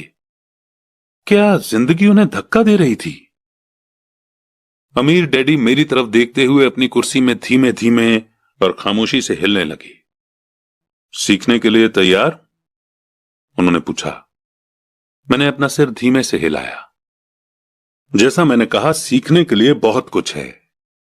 पैसे से अपने लिए काम कैसे करवाया जाए, यह जिंदगी भर चलने वाली पढ़ाई है। ज्यादातर लोग 4 साल के लिए कॉलेज जाते हैं और उनकी पढ़ाई पूरी हो जाती है। मैं पहले से ही जानता हूं कि मेरी पैसों से जुड़ी हुई पढ़ाई जीवन भर चलेगी, और इसकी वजह यह है कि मैं जितना ज्यादा जान लेता हूं उससे भी ज्यादा जानने की मेरी इच्छा बढ़ती चली जाती है। ज्यादातर लोग इस सब्जेक्ट को कभी नहीं पढ़ते। वे नौकरी पर जाते हैं, अपनी सैलरी लेते हैं, अपनी चेकबुक को बैलेंस करते हैं और बात खत्म हो जाती है। इसके बाद भी उन्हें अचरज होता है कि उनके जीवन में पैसे की समस्याएं क्यों हैं। फिर वे सोचते हैं कि ज्यादा पैसों से उनकी समस्या हल हो जाएगी। बहुत कम लोगों को यह एहसास होता है कि असली समस्या पैसों से जुड़ी एजुकेशन या नॉलेज की है। तो मेरे डैडी को टैक्स की समस्या इसलिए है क्योंकि उनमें पैसों की समझ नहीं है? मैंने बेचैन होकर पूछा। देखो, पैसे से अपने लिए काम कैसे करवाया जाए, टैक्स तो उस एजुकेशन का सिर्फ एक हिस्सा है। आज तो मैं सिर्फ यह देखना चाहता था कि तुम में अब भी पैसे के बारे में सीखने की गहरी इच्छा बची है या नहीं। ज्यादातर लोगों में सीखने की गहरी इच्छा नहीं होती। वे स्कूल जाना चाहते हैं, कोई बिजनेस सीखना चाहते हैं, अपनी नौकरी में मजे करना चाहते हैं और ढेर सारा पैसा कमाना चाहते हैं। एक दिन वे तब जागते हैं जब उनके सामने पैसे की समस्या आ जाती है, और तब वे काम करना बंद नहीं कर सकते। पैसे के लिए काम करने की यही कीमत होती है, और उन्हें यह कीमत चुकानी ही पड़ती है। अगर वे पैसे से अपने लिए काम करवाना सीख लेते तो उनके सामने यह समस्या कभी नहीं आती। तो तुम में अब भी सीखने की, जानने की इच्छा है? अमीर डैडी ने पूछा। मैंने हामी में सिर हिलाया। अच्छा, अब काम पर वापस जाओ और इस बार मैं तुम्हें बिल्कुल सैलरी नहीं दूंगा।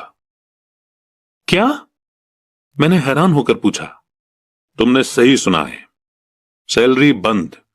तुम हर शनिवार 3 घंटे उसी तरह काम करोगे, पर इस बार तुम्हें 10 सेंट हर घंटे के हिसाब से सैलरी नहीं मिलेगी। तुम्ही ने तो कहा कि तुम पैसे के लिए काम करना नहीं सीखना चाहते, इसलिए मैं बदले में तुम्हें कुछ भी नहीं दूंगा। मुझे अपने सुने हुए शब्दों पर भरोसा नहीं हो रहा था।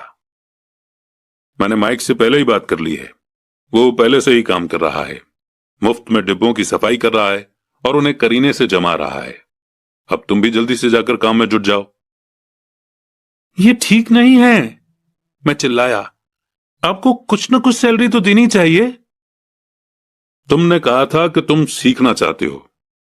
अगर तुम इस बात को अभी नहीं सीख पाओगे तो तुम भी उन्हीं 2 औरतों और बूढ़े आदमी की तरह बन जाओगे जो मेरे लिविंग रूम में बैठे थे। ये लोग पैसे के लिए काम करते हैं और डरते हैं कि मैं उन्हें नौकरी से न निकाल दूं।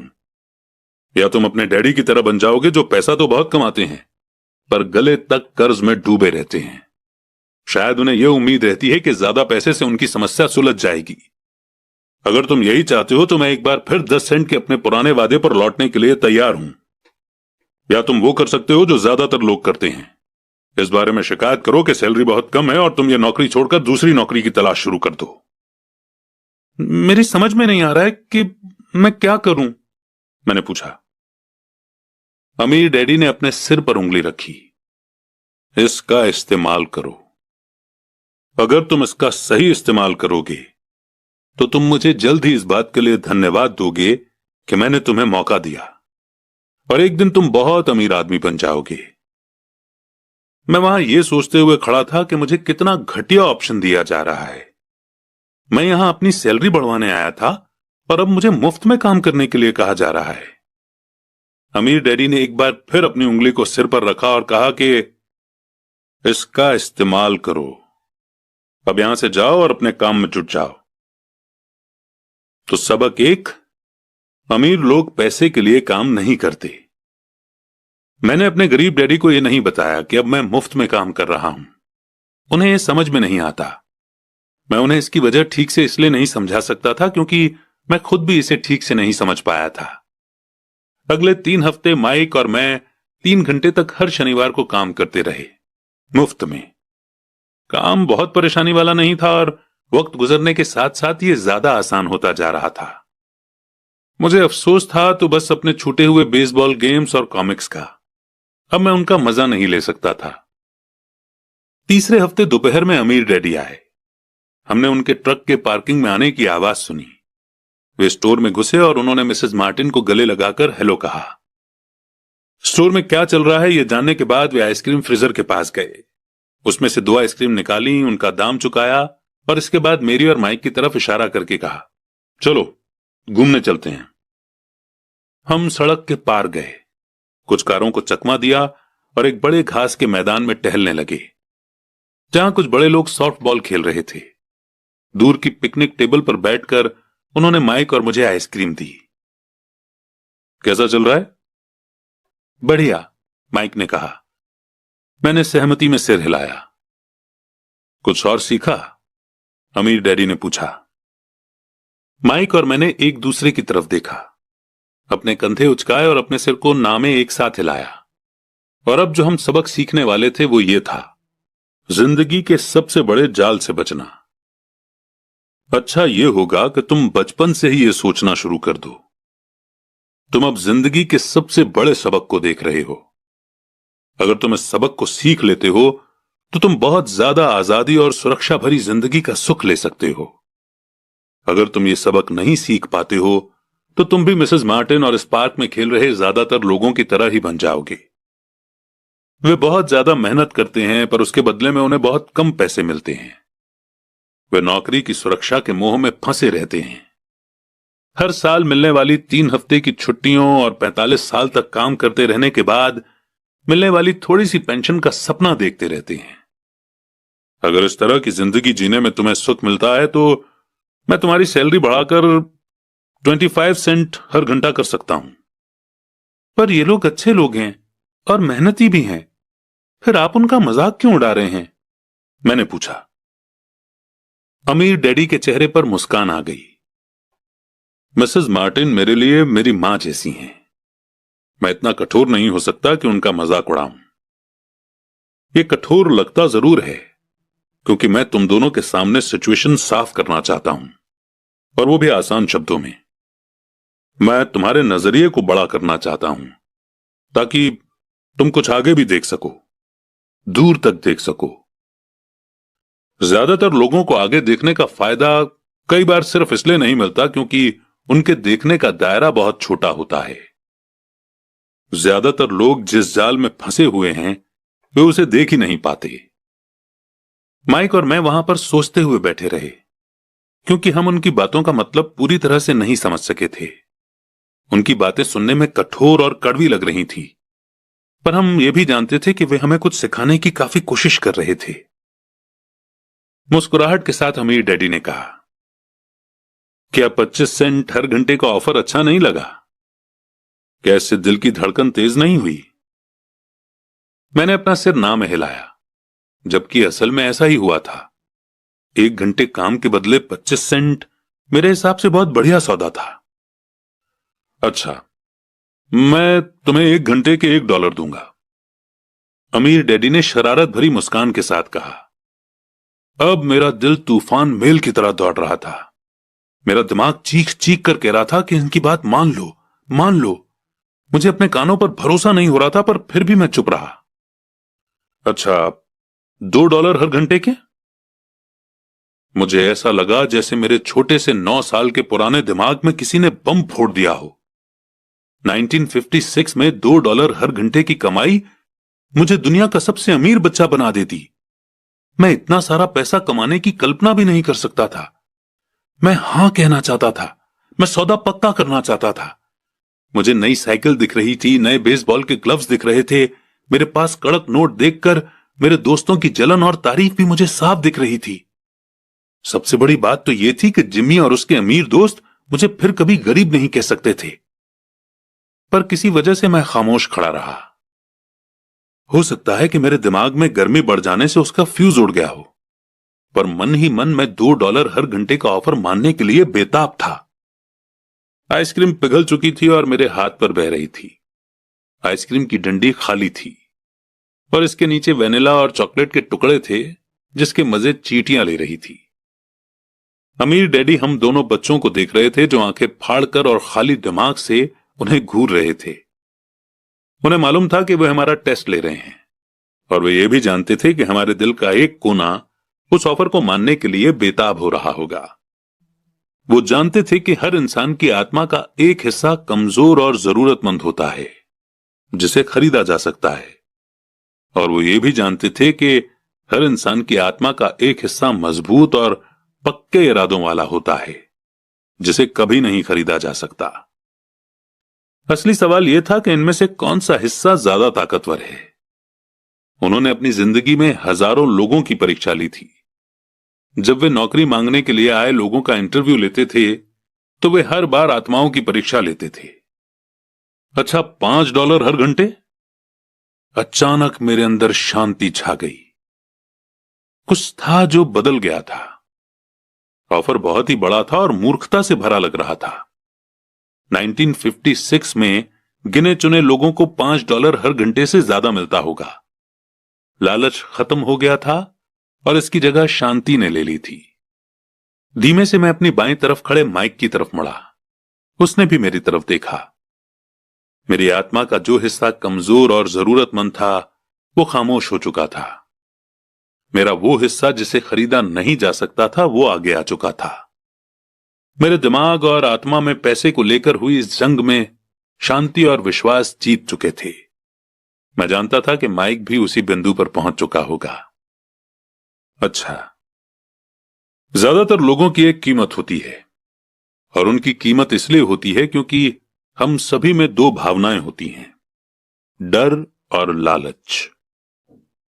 पहले तो पैसे के बिना रहने के डर से हमें कड़ी मेहनत करने की प्रेरणा मिलती है। इसके बाद जब हमें सैलरी मिलती है तो हमें लालच या इच्छा की भावना जाग जाती है।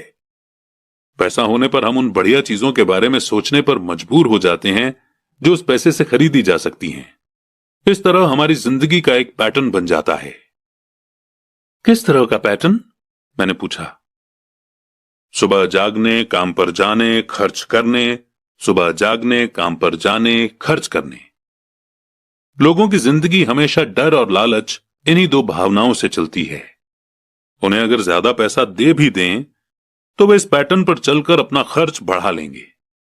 इसी पैटर्न को मैं चूहा दौड़ यानी कि रैट रेस कहता हूं। क्या कोई दूसरा रास्ता भी है? माइक ने पूछा।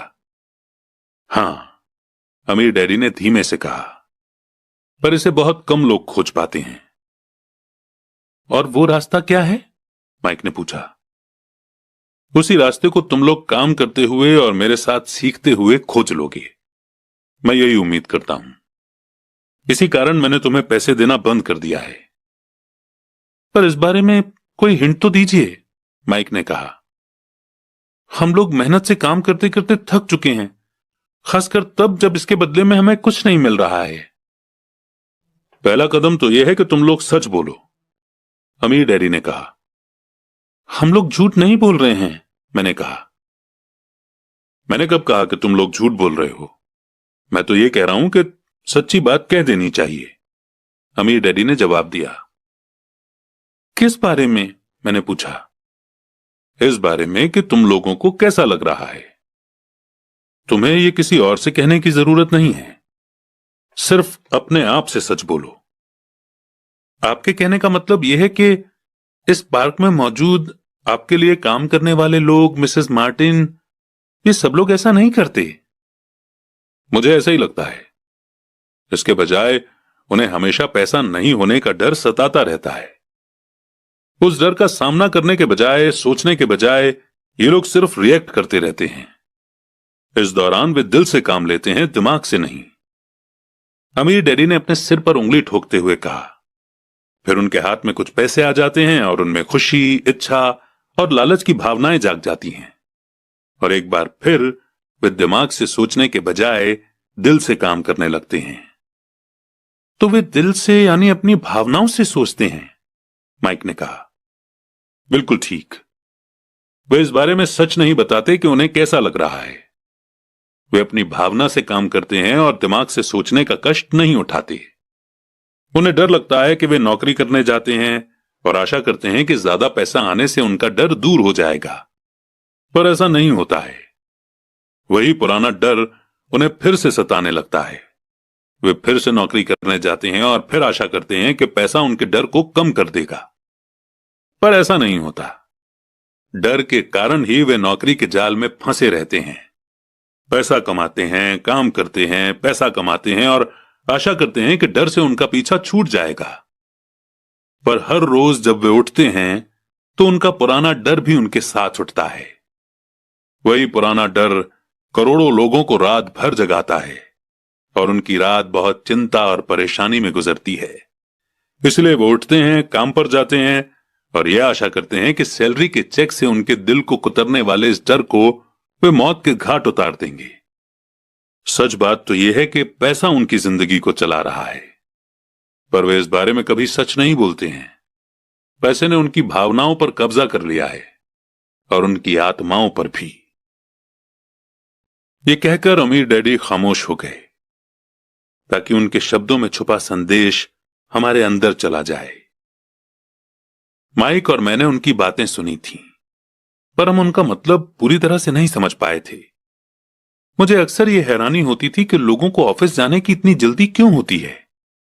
उन्हें अपनी नौकरी में खास मजा नहीं आता था और वे कभी खुश भी नहीं दिखते थे। फिर क्या वजह थी जो उन्हें जल्दी ऑफिस जाने के लिए मोटिवेट करती थी? जब अमीर डैडी ने देख लिया कि हम जितना समझ सकते थे हमने उतना समझ लिया है, तो उन्होंने आगे कहा, मैं ये चाहता हूं कि तुम लोग इस जाल से बचो। दरअसल मैं तुम्हें यही सिखाना चाहता हूं। मेरा मकसद तुम्हें सिर्फ अमीर बनना सिखाना नहीं है, क्योंकि अमीर बनने से समस्या नहीं सुलझेगी। अमीर बनने से समस्या नहीं सुलझेगी? मैंने आश्चर्य से पूछा। बिल्कुल नहीं। मुझे दूसरी भावना, इच्छा के बारे में अपनी बात पूरी करने दो। कुछ लोग इसे लालच कहते हैं, पर मैं इसे इच्छा कहना ज्यादा पसंद करता हूं। यह बुरा नहीं है कि हम किसी बेहतर, ज्यादा सुंदर, ज्यादा सुखद या रोमांचक चीज की इच्छा रखें, लोग इच्छा होने की वजह से भी पैसे के लिए काम करते हैं। उन्हें सुख के लिए भी पैसों की जरूरत होती है, क्योंकि वे मानते हैं कि पैसे से सुख खरीदा जा सकता है। पर पैसा जो खुशी देता है वो अक्सर पल भर की होती है। उन्हें ज्यादा खुशी, ज्यादा आनंद, ज्यादा आराम या ज्यादा सुरक्षा हासिल करने के लिए और ज्यादा पैसे की जरूरत होती है। इसीलिए वे काम करते रहते हैं और ये सोचते रहते हैं कि पैसा डर और लालच से परेशान उनकी आत्माओं को शांत कर देगा। पर पैसा ये काम नहीं कर सकता। अमीर होने के बाद भी नहीं? माइक ने पूछा। हां, अमीर होने के बाद भी नहीं। दरअसल बहुत से अमीर लोग इच्छा के कारण नहीं, बल्कि डर के कारण अमीर होते हैं। वे सचमुच सोचते हैं कि दौलत हो तो पैसे न होने का डर, गरीब होने का डर खत्म हो जाता है। इसीलिए वे ढेर सारी दौलत जमा कर लेते हैं और तब जाकर उन्हें पता चलता है कि उनका डर और भी बढ़ गया है। उन्हें अब इसके खोने की चिंता सताने लगती है। मैं ऐसे दोस्तों को जानता हूं जो बहुत सा पैसा होने के बाद भी काम में जुटे रहते हैं। मैं ऐसे लोगों को भी जानता हूं जिनके पास आज करोड़ों की दौलत है, पर वे आज उससे भी ज्यादा चिंतित और परेशान हैं जितने वे अपने गरीबी के दिनों में थे। उन्हें इस बात का डर है कि वे अपनी सारी दौलत खो देंगे। अमीर बनने से पहले जो डर उन्हें सता रहे थे, वे अमीर होने के बाद और भी बढ़ गए हैं। दरअसल उनकी आत्मा का कमजोर और जरूरतमंद हिस्सा अब और तेजी से चीख रहा है। वे अपने आलीशान बंगलों, शानदार कारों और उस ऐशो आराम की जिंदगी को नहीं खोना चाहते जो पैसे से खरीदी गई हैं। वे इसी चिंता में घुलते रहते हैं कि अगर वे कंगाल हो गए तो उनके दोस्त क्या कहेंगे। इसी चिंता की वजह से कई लोग तो न्यूरोटिक और फ्रस्ट्रेट हो चुके हैं। हालांकि वे अमीर दिखते हैं और उनके पास पहले से ज्यादा पैसा है। तो क्या गरीब आदमी ज्यादा सुखी होता है? मैंने पूछा। नहीं, मेरे हिसाब से तो नहीं होता। पैसे से दूर रहना भी उतना ही बड़ा पागलपन है जितना कि उसके पीछे भागना। उसी समय कस्बे का एक पागल आदमी हमारी मेज के पास से गुजरा और कूड़ेदान के पास रुककर उसमें कुछ ढूंढने लगा, जैसे उसे किसी ने समझाकर भेजा हो। चर्चा के इस मोड़ पर हम तीनों उसकी हरकतों को दिलचस्पी के साथ देख रहे थे, जबकि इससे पहले हमने उसे नजरअंदाज कर दिया होता। अमीर डैडी ने अपने पर्स में से $1 निकाला और उस पागल बूढ़े को अपने पास आने का इशारा किया। पैसा देखते ही वो तुरंत चला आया। उसने पैसे लिए और अमीर डैडी को ढेर सारी दुआएं दी और अपनी अच्छी किस्मत पर खुश होकर वो जल्दी से चला गया। इसमें और मेरे ज्यादातर एम्प्लॉयज में बहुत फर्क नहीं है। मैं ऐसे बहुत से लोगों से मिला हूं जो कहते हैं, अरे मुझे पैसे में कोई रुचि नहीं है, फिर भी वे हर रोज 8 घंटे की नौकरी पर जाते हैं। ये तो सच्चाई को नकारना है। अगर उन्हें पैसे में रुचि नहीं है तो वे नौकरी पर क्यों जाते हैं? इस तरह की सोच पागलपन की सोच है। उस कंजूसी भरी सोच से भी ज्यादा पागलपन की जिसमें कोई आदमी पैसे पर कुंडली मारकर बैठ जाता है। जब मैं वहां अपने अमीर डैडी की बात सुन रहा था तब मेरे दिमाग में यह ख्याल आ रहा था कि मेरे गरीब डैडी 1000 बार यह कह चुके थे कि मुझे पैसों में कोई रुचि नहीं है। वे ऐसा अक्सर कहा करते थे। वे खुद की असली भावनाओं को छुपाने के लिए हमेशा यह भी कहा करते थे कि मैं इसलिए काम करता हूं क्योंकि मुझे अपना काम बहुत पसंद है। तो हमें क्या करना चाहिए? यही कि हम पैसे के लिए काम नहीं करें जब तक कि हमारे मन से डर और लालच की भावनाएं पूरी तरह से न निकल जाएं। नहीं, उसमें तो बहुत सा समय बर्बाद हो जाएगा। भावनाओं के कारण ही तो हम इंसान हैं। इन्हीं के कारण हमारी हस्ती है। भावना शब्द का मतलब है चलायमान ऊर्जा, यानी कि मूविंग एनर्जी। अपनी भावनाओं के बारे में ईमानदार रहो। अपने दिमाग और अपनी भावनाओं का इस्तेमाल अपने सपोर्ट में करो, न कि अपने विरोध में, यानी कि न कि अपने अगेंस्ट। आहा, माइक ने कहा। अगर तुम्हें मेरी बात समझ में नहीं आई हो तो इस बारे में चिंता मत करो। आगे आने वाले सालों में तुम्हें इसका मतलब समझ में आ जाएगा।